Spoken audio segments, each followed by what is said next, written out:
Hello AAD, coming at you with the April video, and I am here in my office in Chicago. Let me give you a quick tour because it's kind of fun. One, I have coffee and wine, whatever's necessary for any of you who want to come and visit me and have a sip of something. I have a place for you to sit now, which is very exciting. It's homey, it's fun. It's not home, but it's homey. So we're making the transition, which is all about the theme of this video today, which is RTO. You see behind me, I have 5 norms that we've established as a leadership team. I'll quickly walk through them for you. In addition to that, we're obviously in the midst of perf conversations. I hope all of those are going well, in addition to you're clear in the expectations as we move forward. We just finished Q1, grading Q1 OKRs, made a ton of progress there, and we're finalizing our Q2 OKRs, which I'll come with a follow-up message to that, just to create some space on the progress we've made. And I wanted to tease out, we plan on getting everyone together. It's about time we get this whole team together that is storming and forming. So lay the seed of the week that we are looking at getting this whole team together, and obviously we'll follow up with concrete dates, the time, the place, in addition to a save the date. So, but would like to tease it out because I'm excited about it. And then last but not least, I wanted to continue on our best practice sharing. So you're going to hear from 2 people from our team, John Blood and Lena, and both are going to share actually some learnings that they've had through 2 different programs. One, John is obviously leading our EMEA LCS stakeholder relationship, and he is working on integrating into this huge regional effort called Power Up. And there's lots of learnings, and we're just in launch phase that I know he's going to share today. And then Lena's going to actually go into a little bit deeper on capacity planning for a program. And the idea here is just to share, bring more awareness to some best practices and learning. Some of us have done a bunch of program management across programs. Some of us have not. Some of us has successfully integrated regional initiatives into what Mastery has to offer. Some of us has not. And there's a lot that we can learn from all these. So want to feature both of them and spend a few minutes on them talking through that. So that's the focus of today. So RTO, let me share the 5 norms that we've come up with. Number 1, you can see it behind me. I keep thinking it's going to be backwards for you, but it's really backwards for me. Just still new on this video creative thing. So number 1 is obviously I want to maximize the time that I'm in the office with people here. So you saw me, I'm offering coffee, I'm offering wine. Anyone can come spend time with me. But more importantly, my schedule is focused around live collaboration and meetings that I can have live with people across this team and our stakeholders outside of this team, in addition to just networking opportunities for myself. So I'm determined to really not eat a meal or have a cup of coffee alone. So invite anyone who's interested anytime to do that with me. Encourage you all to utilize those live days as you slowly figure that out or slowly are happening, to make the most of those from a live collaboration standpoint. Number 2, gone are the days of the back-to-back meetings and like trying to kick people out of rooms, trying to find a room, etc. Put a buffer time in place between meetings. That's not fun when it was hybrid. It's not fun when it's live.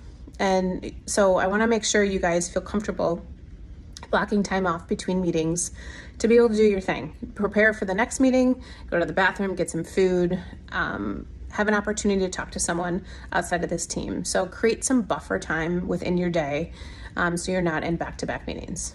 Number 3.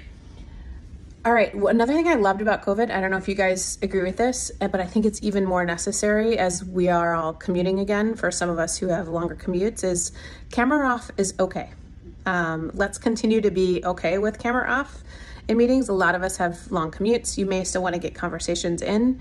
You do not have to be camera on for meetings, and allow you a little bit more flexibility. If you want to go pick up your kids, you want to scoot out early to an exercise class, you name it.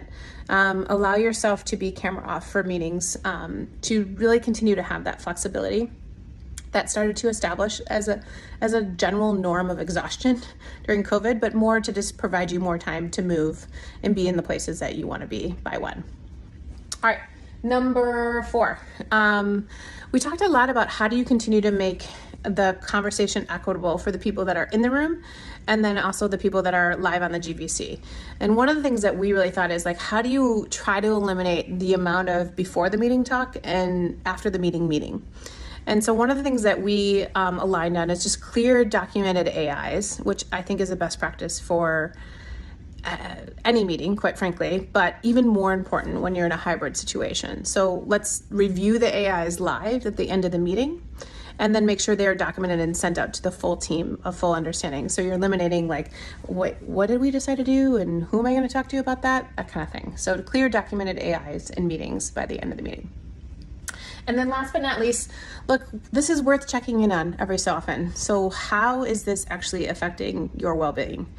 And so when in your one-on-ones and the meetings you already have established, this is not something to add to your plate, but more of a topic to check in frequently with your manager and your team, quite frankly, on how is this actually affecting your productivity? What are the things of well-being? It's kind of like, what is it doing for your energy? What is it doing for your productivity? How is it going and managing it at home? These are all things that it's affecting right now. So important to kind of check in and see how that is going, in addition to discussing potential solutions if it's not going well. So those are the 5 norms that we've created as a leadership team. We had great discussions similar to the services team of like, what do we want to keep? What do we want to let go? Encourage you all to have those same conversations, and would love to learn what people are learning from your own experience. I'm determined to get out of this 1 out of 8 percentage of being successful, not stressing myself or someone else in my home with this transition, but I realize it's just going to take some time. So I'm learning with you, one step in front of the other, and just remember, coffee and wine, I got them both. You're welcome anytime. All right, next. So I want to tease out, we are going to get this full team together. Finally, so exciting. It'll be one of 2 places, likely New York or Dublin. Those are the most central for this team around the world, and a large concentration of our team in both of those places. I'll finalize where that is. It'll be the week of September 12th, which is hopefully after our summer vacations, after school starts, and some dedicated time. And it's kind of during planning, so kind of interesting time, but it's the most clear time for us to try to get the whole team together. So keep an eye out for a more fancier save the date, but I was just so excited that I wanted to actually share it live with you all. So can't wait to see this whole team together, and of course enlist all of you or people who are very passionate about it to maximize that time together that we have. More to come on that. All right, I will now pass it over to John and Lena to walk you through some of the best practices that they've identified that I hope you all find and learn something new as a result. All right, talk to you soon. Take care. Hi, everybody. My name is John Blood. I'm the EMEA LCS business partner. The business here has recently gone through a reorganization, which they've called Power Up. And as part of that, Mastery is featuring very heavily in terms of how we support the business and retrain some of the teams who are being who are changing their roles. So as part of that, there's been a huge amount of kind of integration work required with the business in order to make that happen and to position Mastery as a key vehicle to help deliver the change for them.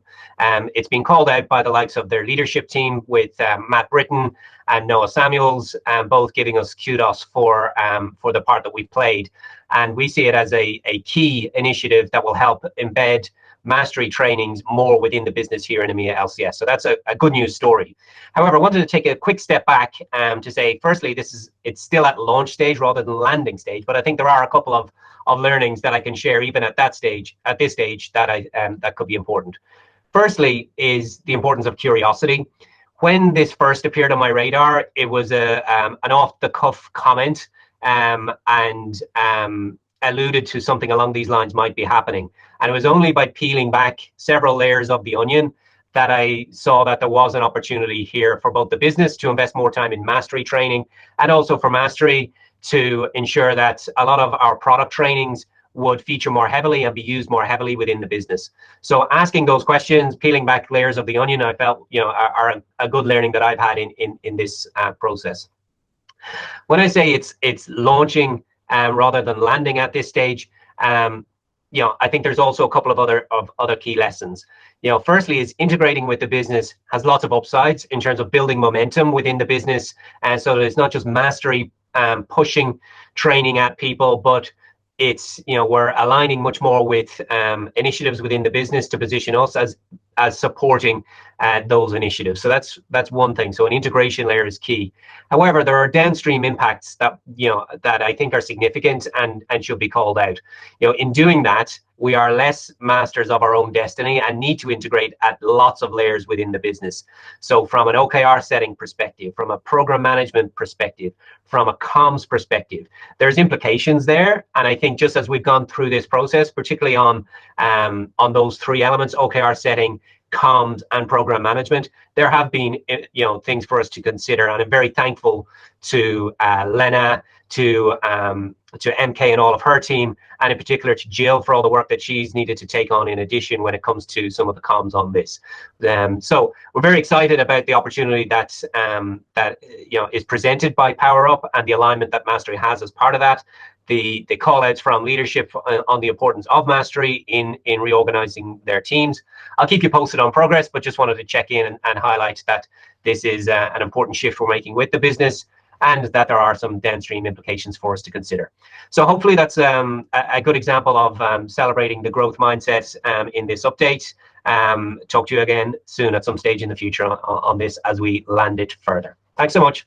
Hello, AAD team. Today I want to talk to you about one of the most exciting aspects of program management, capacity planning. Doesn't sound too exciting? Well, I'll let you be the judge of that at the end of this video. I want to spend the next 3 minutes to take you on a little bit of a journey of what it means for us as program managers to plan out weeks, quarters, or a full year of running a live training, and how we plan for capacity and why it is so important for us. Quite honestly, capacity planning can be a painful process because you're trying to predict a lot of unpredictable things. So why do we do it, and why do we care so much? Well, for 3 reasons. First, we need facilitators who deliver our sessions. So we need to make sure that we have enough facilitators upskilled and ready to run the sessions that we're committing to. Also, if we're using external facilitators, or a mix of internal and external facilitators, we need to make sure that we have enough budget secured to pay them. And lastly, the welfare of the program management team is important as well. So we need to make sure that we're not committing to too many sessions per quarter.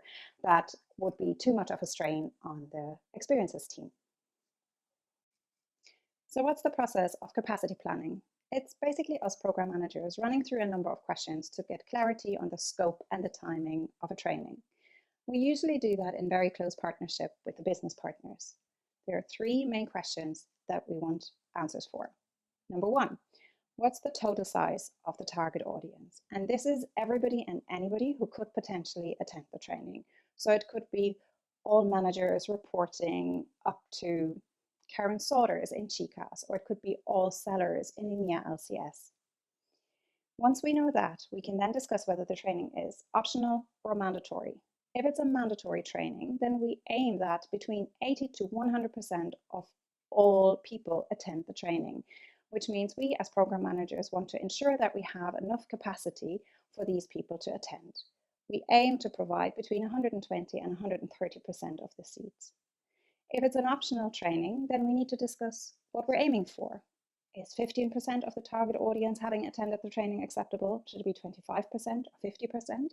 That's usually something that the business partners need to get clarity on with their stakeholders. And then lastly, what's the timing of the training? Is there any business reason why it needs to run in a certain quarter, or could it stretch over 6 quarters, or does it need to finish before the end of the year? Once we know that, we can figure out how many sessions we need to run in totality and how we can space that out over the time that we're given. Of course, after this comes so much more, like figuring out facilitators and the enrollment mechanism and comms and so much more. But it's a first step to bring the brilliant training that so many have worked on to life.